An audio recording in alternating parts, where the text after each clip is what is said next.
اعوذ باللہ من الشیطان الرجیم بسم اللہ الرحمن الرحیم یا بنی اسرائیل اذکروا یا بنی اسرائیل، اے اسرائیل کی اولاد۔ یہ حضرت یعقوب علیہ السلام کا نام ہے۔ اسرا کا معنی ہے اسرائیل، اس کا معنی ہے اللہ کا بندہ،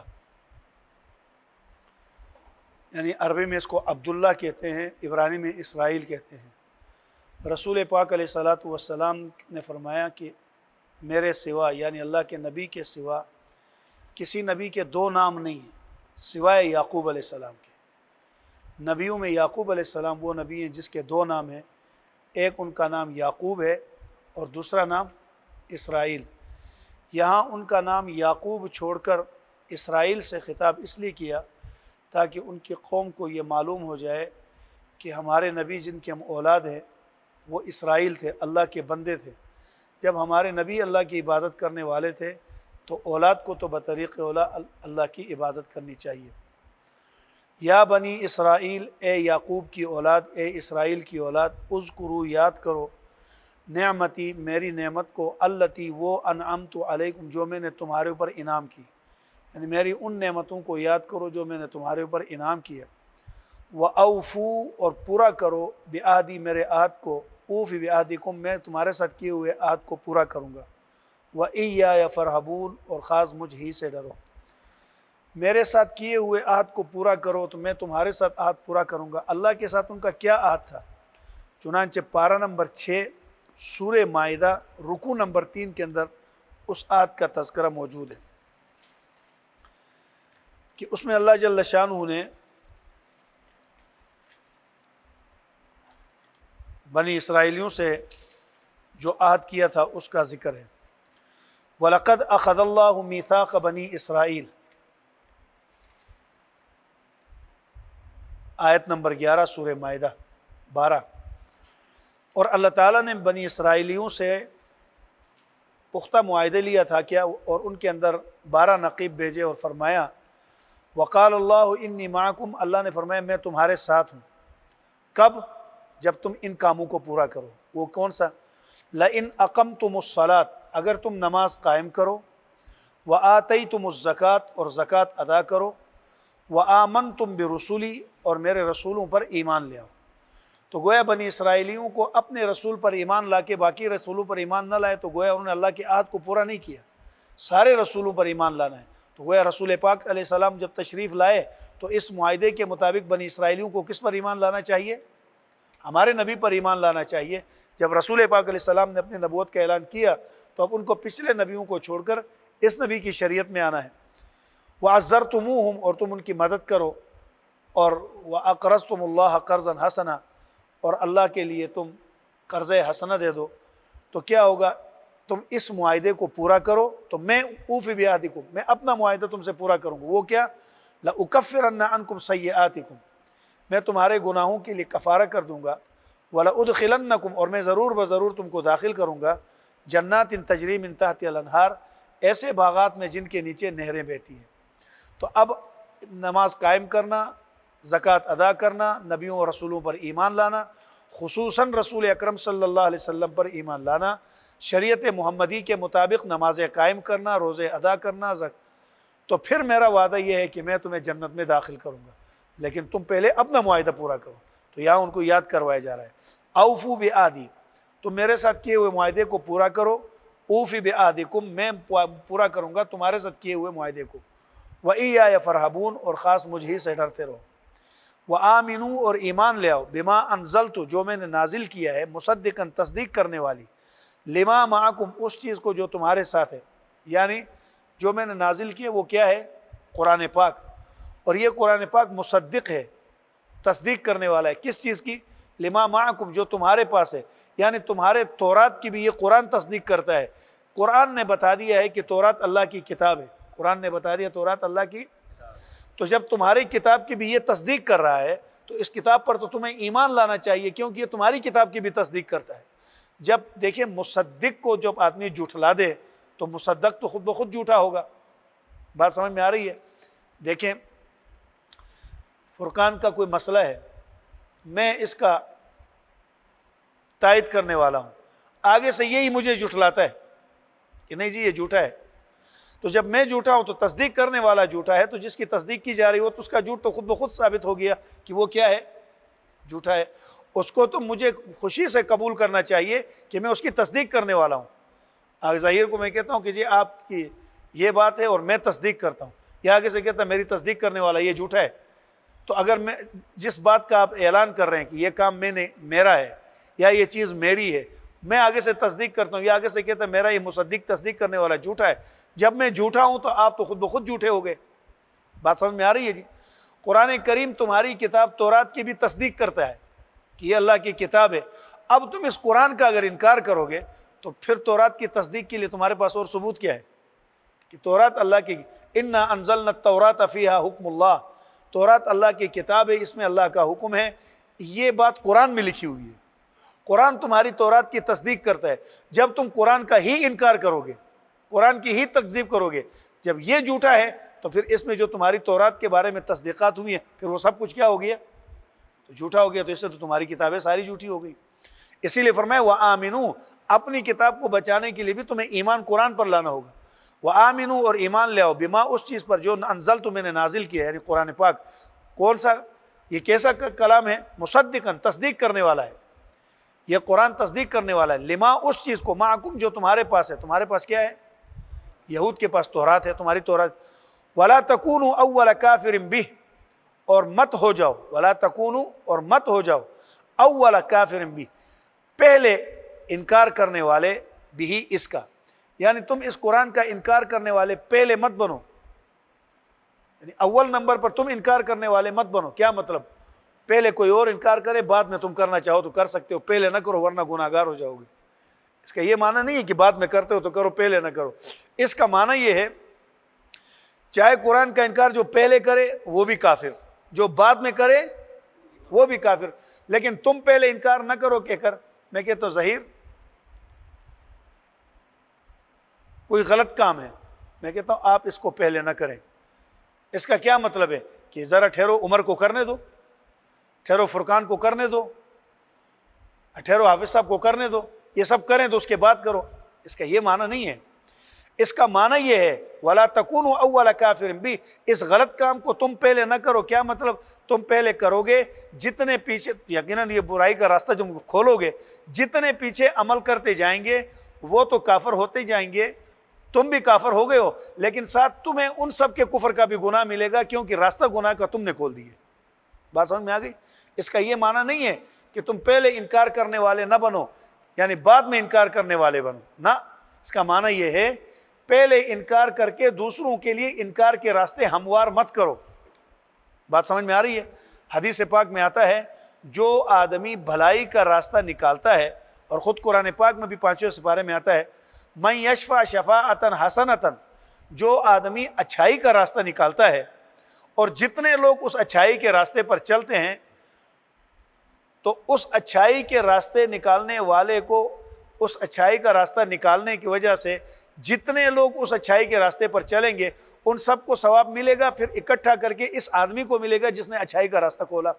اسی طرح برائی کا راستہ جس نے کھول دیا تو برائی کا گناہ تو اس کو ملے گا، اب اس برائی کے راستے پر جتنے لوگ چلیں گے ان لوگوں کا گناہ ان کے ساتھ ساتھ اتنا ہی اس کو بھی ملے گا جس نے برائی کا راستہ کھول دیا ہے۔ اس لیے اللہ نے فرمایا وَلَا تَكُونُوا، اور مت ہو جاؤ تم، اول کافر بھی، اس قرآن کا اول انکار کرنے والے، یعنی پہلے انکار کر کے دوسروں کے لیے انکار کے راستے مت بناؤ۔ بات سمجھ میں آ گئی جی؟ وَلَا تَشْتَرُوا بِآيَاتِي ثَمَنًا قَلِيلًا، وَلَا تَشْتَرُوا، اور مت خرید لو، مت مول لو، بِآيَاتِي، میری آیتوں کے بدلے، ثَمَنًا قَلِيلًا، تھوڑی سی رقم، میرے آیتوں کے بدلے تھوڑے سے پیسے مت لو۔ کیا مطلب؟ میرے آیتوں کے بدلے بہت سے پیسے لینا، تھوڑے نہ لینا۔ اس کا یہ معنی نہیں، اسی آیت کو پڑھ کر بعض لوگ کہتے ہیں جی تعلیم قرآن پہ اجرت لینا حرام ہے، کیونکہ قرآن نے کہا ہے وَلَا تَشْتَرُوا بِآيَاتِي ثَمَنًا قَلِيلًا، میری آیتوں کے بدلے مول نہ لو، رقم نہ لو۔ اس کا یہ معنی ہے کہ میری آیتوں کے غلط مطلب بیان کر کے، لوگوں کی مرضی کے مطابق مطلب بیان کر کے، پیسے لے کر ان کے اغراض و مقصد کے مطابق قرآن کی آیتوں کا معنی الٹا کر کے بیان مت کرو، پیسے لے کر لوگوں کو غلط مسئلے مت بتاؤ۔ صحیح مسئلہ بتانے کے لیے جو اجرت لی جاتی ہے وہ جائز ہے۔ اس پر یاد رکھیں تعلیم قرآن پر اجرت لینا جائز ہے یا نہیں؟ امام شافعی، امام مالک کے ہاں تو مطلقاً جائز ہے۔ امام ابو حنیفہ رحمۃ اللہ علیہ اور امام احمد بن حنبل غالباً یہ فرماتے ہیں کہ یہ منع ہے۔ بات سمجھ آئی؟ لیکن بعد کے جو حنفیہ ہیں متاخرین، انہوں نے اجازت دی ہے ضرورت کو پیش نظر رکھتے ہوئے۔ کیوں؟ پہلے زمانے میں بیت المال میں سے، اسلامی بیت المال سے قرآن کی تعلیم دینے والے قاریوں کو، علماء کو وہاں سے تنخواہ دی جاتی تھی، اس لیے پڑھانے کی وہ الگ سے تنخواہ نہیں لیتے تھے۔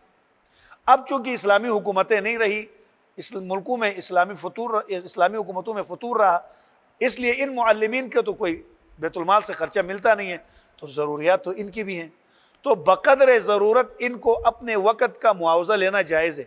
یاد رکھے، ایک آسان اصول یاد رکھے، ہر اس کام پر اجرت لینا جس کام کا جو کام دینی ضرورتوں میں سے ہو، دینی ضرورتوں میں سے ہو، مثلا امامت ہے، اذان ہے، بچوں کا سبق پڑھانا ہے۔ اب یہ دینی ضرورتیں، اگر یہ لوگ بھی دنیا کمانے میں لگ جائے تو مسجد میں اذان دینے والا کوئی نہ ہو، نماز پڑھانے والا کوئی نہ ہو، بچوں کو پڑھانے والا کوئی نہ ہو، تو دین تو زندگی سے نکل جائے گا، اور یہ لوگ دنیا کمانے کے پیچھے۔ اس لیے بقدر ضرورت یہ جتنا وقت مسجد میں دیتے ہیں، اگر اتنا وقت بازار میں لگا دیتے تو یہ بھی کما سکتے تھے، تو انہوں نے مارکیٹ کو چھوڑ کر، کاروبار کو چھوڑ کر مسجد میں وقت دیا، تو اس وقت کی تنخواہ دینا ان کے لیے جائز ہے، اس کے لیے تنخواہ دینا۔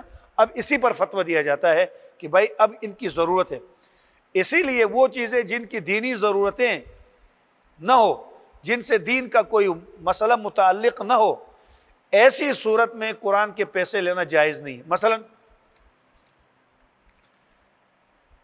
کوئی فوت ہو گیا تو ایصال ثواب کے لیے وہ مدرسے کے قاری صاحبان کو بلایا 8-10 کو، میں بارہا یہ مسئلہ بیان کر چکا ہوں، ان سے ملا کر ایک جگہ بٹھا کر قرآن پڑھاتے ہیں، یا اجرت پر قاری لاتے ہیں، قبروں پہ بٹھا دیتے ہیں، وہاں قرآن پڑھاتے ہیں، پھر ان کو پنجاب میں قبر کے ارد گرد بیٹھ جاتے ہیں، قرآن پڑھتے، پھر آخر میں پیسے دیتے ہیں۔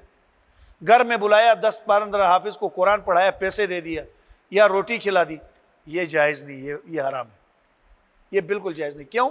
اس طرح قرآن پڑھنا کوئی دینی ضرورت نہیں ہے، نہ یہ تعلیم ہے۔ ایصال ثواب کے لیے خود پڑھ کے دعا کرے ان کے لیے، اس کے لیے مجمع میں لوگوں کو جمع کرنا، دائرے کی شکل بنانا، پھر قرآن پڑھنا، پھر اس کے بدلے بعد میں روٹیاں کھلانا یا اس کے پیسے دینا، یہ جائز نہیں ہے۔ بات سمجھ میں آ گئی؟ کیونکہ یہ کوئی دینی ضرورت نہیں ہے۔ ایصال ثواب کرنے کے لیے ثواب پیسے لے کر تو آدمی مردوں کو ثواب نہیں بخشتا ہے۔ وَإِيَّايَ فَاتَّقُونَ، اور خاص مجھ ہی سے ڈرتے رہو۔ وَلَا تَلْبِسُوا الْحَقَّ بِالْبَاطِلِ، وَلَا تَلْبِسُوا، اور مت ملاؤ، الحق کا حق کو، بالباطل، باطل کے ساتھ، حق اور باطل کو گڑ مت کرو، بات کو گول مول مت کرے، حق کو الگ کر کے وضاحت کرے، باطل کو باطل کر کر وضاحت کرے۔ وَتَكْتُمُوا الْحَقَّ، اور حق کو مت چھپاؤ۔ حدیث پاک میں آتا ہے اذا سئل، جب کسی عالم سے مسئلہ پوچھا جائے، فعلمہ، وہ عالم اس مسئلے کو جانتا ہے، ابن ماجہ کے اندر حدیث ہے، وہ عالم اس مسئلے کو جانتا ہے، لیکن فکتمہ، وہ اس مسئلے کو چھپاتا ہے ڈر کے مارے۔ کیوں؟ کہ اگر میں نے بیان کیا تو کہیں مسجد سے مجھے نکال نہ دے، اگر میں نے بیان کر دیا تو ایسا نہ ہو میری تنخواہ بند ہو جائے، اگر میں نے بیان کر دیا تو کہیں میرے اوپر کوئی ظلم نہ کرے۔ اگر کسی نے مسئلہ جانتے ہوئے مسئلے کو چھپایا، حق بات کو، پیارے رسول نے ارشاد فرمایا الجم بلجام من النار، قیامت کے دن اس عالم کے منہ پہ لوہے کی آگ کی لگام ڈال دی جائے گی، کیونکہ حق جانتے ہوئے اس نے حق کو چھپایا۔ وَأَنْتُمْ تَعْلَمُونَ، اور اس بات کو تم جانتے ہو۔ وَأَقِيمُوا الصَّلَاةَ، اور نماز قائم کرو۔ وَآتُوا الزَّكَاةَ، اور زکوٰۃ ادا کرو۔ وَارْكَعُوا مَعَ الرَّاكِعِينَ، اور رکوع کرو رکوع کرنے والوں کے ساتھ۔ دیکھیں، رکوع کرو رکوع کرنے والوں کے ساتھ سے باجماعت نماز کا ثبوت ملتا ہے، یعنی رکوع کرنے والے کے ساتھ رکوع کرو، مطلب باجماعت نماز ادا کرو۔ اور دوسری بات یہ بھی ہے، رکوع کرو رکوع کرنے والوں کے ساتھ، رکوع کے اندر کوئی آدمی آ کر نماز میں شامل ہو جائے تو اس کی نماز، اس کو رکعت مل جاتی ہے، اس کی رکعت شمار ہوتی ہے۔ اس لیے پورے قرآن میں وَاسْجُدُوا مَعَ السَّاجِدِينَ نہیں ہے، سجدہ کرو سجدے کرنے والوں، کیونکہ سجدے کے اندر آ کر ملنے والے کو وہ رکعت شمار نہیں کی جاتی ہے، رکوع میں آ کر شامل ہونے والے کی رکعت شمار ہوتی ہے۔ اور میں ورکعوا مع الراکعین، رکوع کرو رکوع کرنے والوں کے ساتھ۔ یا بنی اسرائیل، اے یعقوب کی اولاد، اے عبداللہ کی اولاد، اسرائیل کی اولاد، جو بھی ترجمہ کرو، اذکروا یاد کرو نعمتی، میری نعمتوں کو، التی وہ نعمتیں جو انعمت میں نے انعام کیا علیکم تم پر، وَأَوْفُوا اور پورا کرو بعہدی میرے معاہدے کو، اوف بعہدکم میں تمہارے ساتھ کیا ہوا معاہدہ عہد پورا کروں گا، وَإِيَّايَ فَارْهَبُونَ اور خاص مجھ ہی سے ڈرتے رہو، وَآمِنُوا اور ایمان لے آؤ بما انزلت جو میں نے نازل کیا ہے یعنی قرآن پاک، مصدقاً تصدیق کرنے والا ہے لما معکم اس کو جو تمہارے پاس ہے، ولا تکونوا اور مت ہو جاؤ اول کافر بہ پہلے اس قرآن کا انکار کرنے والے، اول پہلے کافر انکار کرنے والے بھی اس قرآن کا، ولا تشتروا بآیاتی اور مت خرید لو میری آیتوں کے بدلے مول مت لو، ثمنا قلیلا تھوڑی سی رقم۔ یاد رکھیں یہ جو لوگوں کے گھروں میں جا کر ختم پڑھتے ہیں، اس ختم پر پیسے لینا حرام ہے، اس ختم پر کھانا کھانا جائز نہیں ہے۔ اگر آپ کو کہیں اس سلسلے پر بلائے قطعاً نہ جائے۔ مسئلہ یہ ہے کہ میں نے آپ کو بتایا نا کہ آپ ویسے قرآن پڑھے، اس کے لیے ایصال ثواب کریں، دعا کریں۔ اس کے لیے اگر رشتہ دار بھی بلاتے ہیں اور پھر اس کے بعد کھانے کا بندوبست کرتے ہیں، یہ درست نہیں ہے۔ پھر تو وہ کھانے کے بعد میں کھانا دینے کا ایصال ثواب کا کیا مطلب ہوا؟ قرآن پڑھ کے آپ اس کے لیے دعا کریں۔ اس کے لیے اجتماعی شکل بھی جائز نہیں ہے، ایک جگہ جمع ہو کر قرآن پاک پڑھنا، لوگوں کا مجمع بند گھروں کے اندر جیسے بلاتے ہیں سب کو جمع کرتے ہیں، جی یہ درست نہیں ہے۔ قرآن خوانی کے لیے ایک جگہ جمع ہونا، حضرات صحابہ کرام، تابعین، تبع تابعین اور بعد میں پوری امت میں کسی کے ہاں اس کا ثبوت نہیں ہے۔ یہ بعد میں ہمارے ادھر یہ اپنے پیٹ کا مسئلہ حل کرنے کے لیے لوگوں نے کبھی کہا جی آج ادھر جمع ہو کر قرآن خوانی کرنی ہے، آج 7ویں کی قرآن خوانی ہے، آج 3 کی قرآن، اس کا کوئی ثبوت اسلام میں نہیں۔ فتاوی شامی میں اس کو بدعت لکھا ہے، یہ بدعتوں میں سے ایک بدعت ہے کہ لوگوں کو جمع کرنا اور اس پر قرآن خوانی کرنا۔ پھر اس کے بعد حضرت مولانا اشرف علی تھانوی صاحب رحمہ اللہ کو کسی نے کہا حضرت میں نے آپ کی ہمشیرہ کے لیے دعا کیا قرآن پڑھ کے، فرمایا مجھے بتانے کی کیا ضرورت ہے، آپ نے کر لیا، اللہ کے لیے کر لیا، بس بات ختم۔ یہ تو دعا ایک ایسی چیز ہے کہ جو خالص مردے کے لیے کی جاتی ہے، اس کے لیے مجلسوں کا انعقاد کرنا۔ پھر یہ دیکھیں اس پر بعد میں کھانے کھلانا، اور پھر لکھا جاتا ہے خیرات کی روٹی ہے۔ آپ خود اندازہ کریں، ہم خیرات کے منکر نہیں ہیں، خیرات کریں، خیرات کی روٹی ویسے آپ روٹی دیں نا، قرآن پڑھا کے کیوں دیتے ہو؟ قرآن کا معاوضہ کیوں دے رہے ہو؟ بھلے تم کہو قرآن کا معاوضہ نہیں ہے، اور نہیں ہے تو پھر روٹی پکوائی کیوں؟ آپ بغیر قرآن روٹی کھلائے ہوئے ان حافظوں کو ایک دفعہ بلاؤ، قرآن پڑھ کے فارغ ہو کر چلو جاؤ، اگلے دفعہ بلاؤ، پھر میں دیکھتا ہوں یہ آتے ہیں کہ نہیں آتے ہیں، اور یہ پوچھتے ہی نہیں، خواہ مخواہ ادھر قرآن پڑھا کے چل، یہ سب آتے ہیں اسی سلسلے میں۔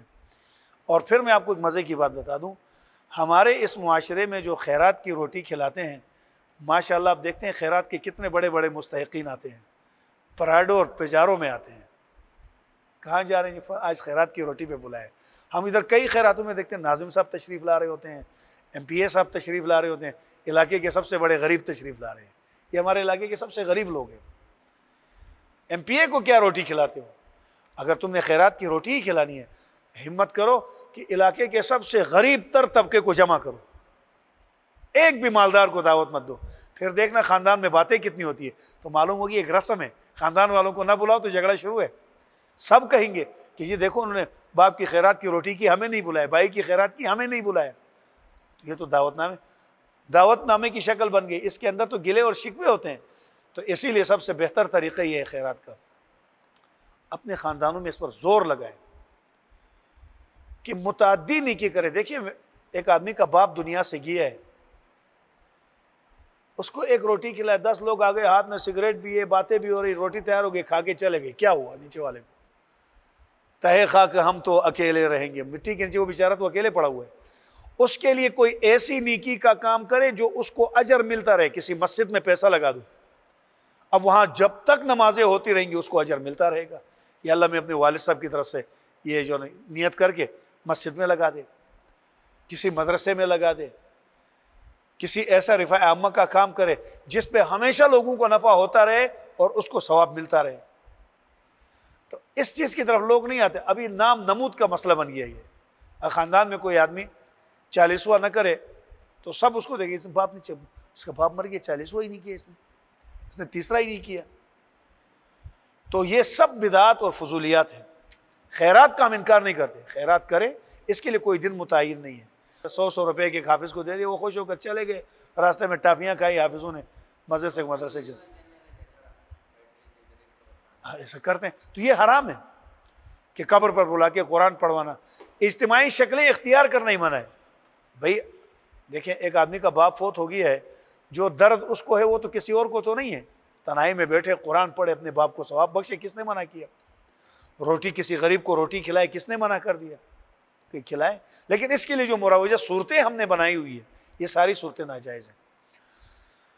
وَلَا تَلْبِسُوا الْحَقَّ، اور حق کو باطل کے ساتھ مت ملاؤ، بات کو گڑ مٹ مت کرو، ایسی بات بیان مت کرو جس سے آدمی دوراہے پر ہو کہ ادھر جاؤں کہ ادھر جاؤں۔ حق اور باطل کو ملا کر مت چلاؤ، حق کو الگ کر کے بیان کرو، باطل کو الگ کر کے بیان کرو، واضح کر دو کہ یہ حق ہے، یہ باطل ہے، یہ سچ ہے، یہ جھوٹ ہے، یہ صحیح ہے، یہ غلط ہے، یہ کفر ہے، یہ اسلام ہے۔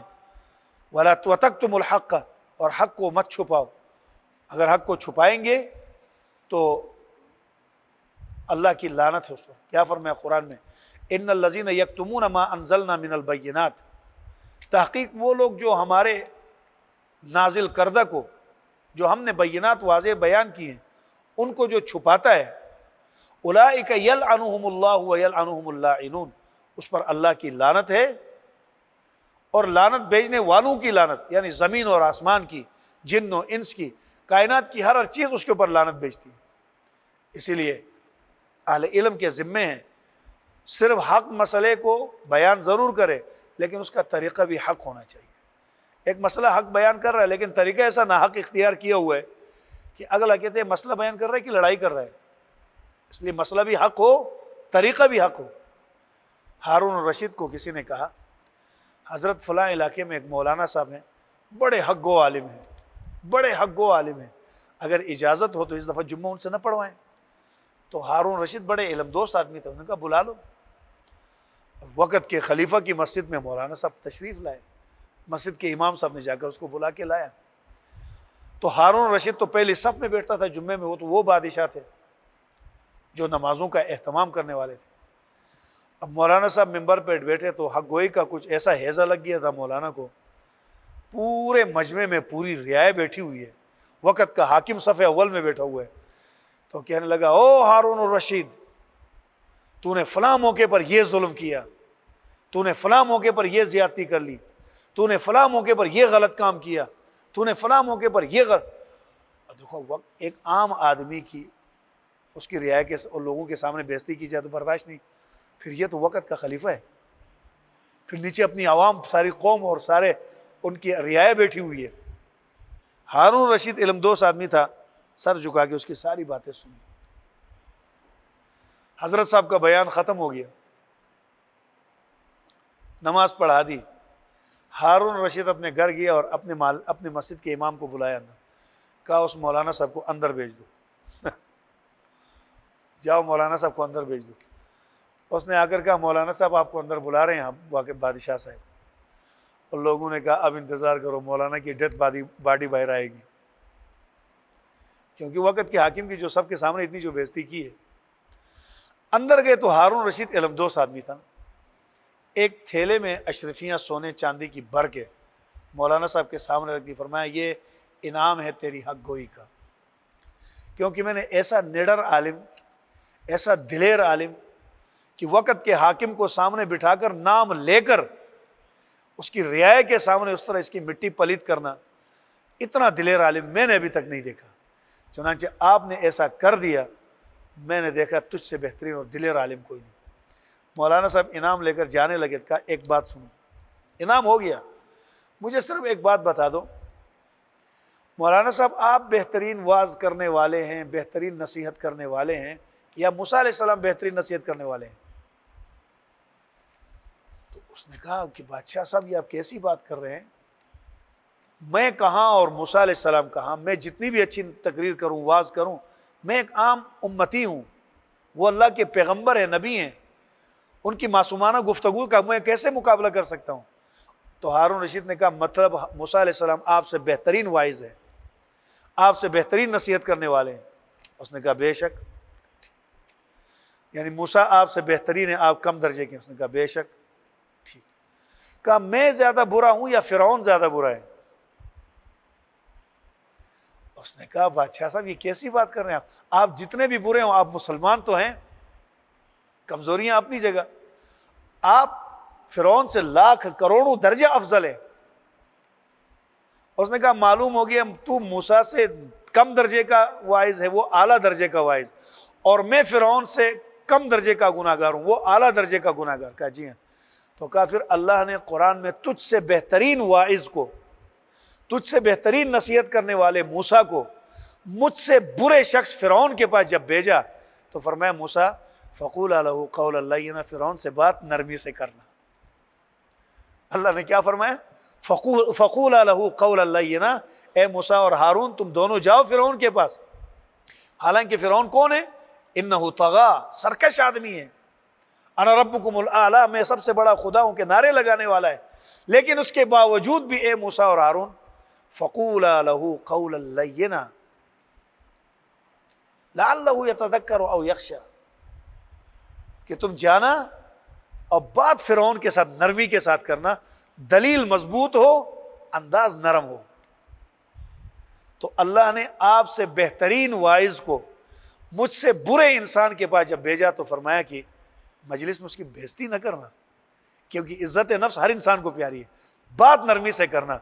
تو مولانا صاحب جب مجھ سے برے انسان کے ساتھ آپ سے اچھے واعظ کو نصیحت کرنے کا اللہ نے یہ انداز بیان کیا ہے تو میں تو فرعون سے بہتر ہوں اور تو موسیٰ سے کم درجے کا واعظ ہے، تو کم از کم میری رعایت میں اتنی تو میری رعایت رکھتے کہ آپ مجھے وہ بات طریقے سے بھی بتا سکتے تھے.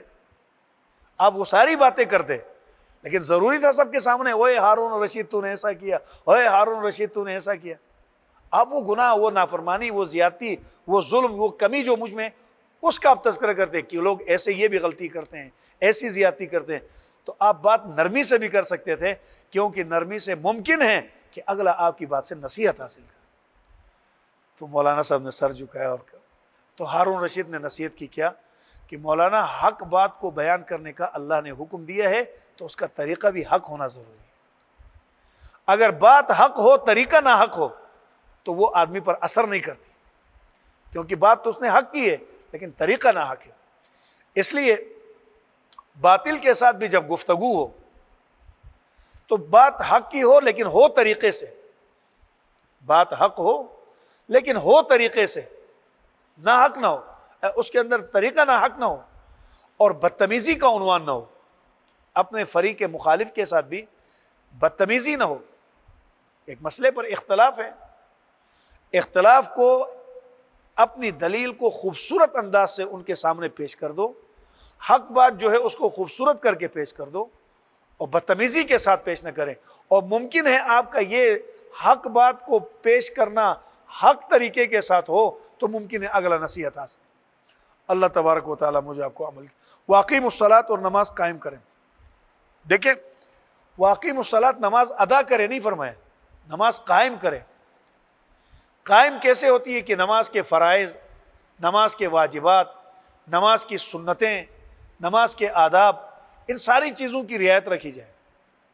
خشوع و خضوع، اس کے نماز کے ارکان کو ادا کرنے کے اندر تمیز ہو، تعدیل ہو، وہ نماز ہے قیام والی. وآتوا الزکوٰۃ، اور زکوٰۃ ادا کرے. وارکعوا مع الراکعین، اور رکوع کرے رکوع کرنے والوں کے ساتھ. آگے چل کر چونکہ زکوٰۃ ادا کرو، زکوٰۃ دینے کا حکم کس کو ہے، کتنا مال ہو تو زکوٰۃ دینا ہے اور کس کس کو دینا ہے، چونکہ آگے سپاروں میں مصرف اور ماخذ دونوں آ رہے ہیں، انشاءاللہ وہی پہ عرض کریں گے. اب ترجمہ آپس میں آپ دہرا دیں.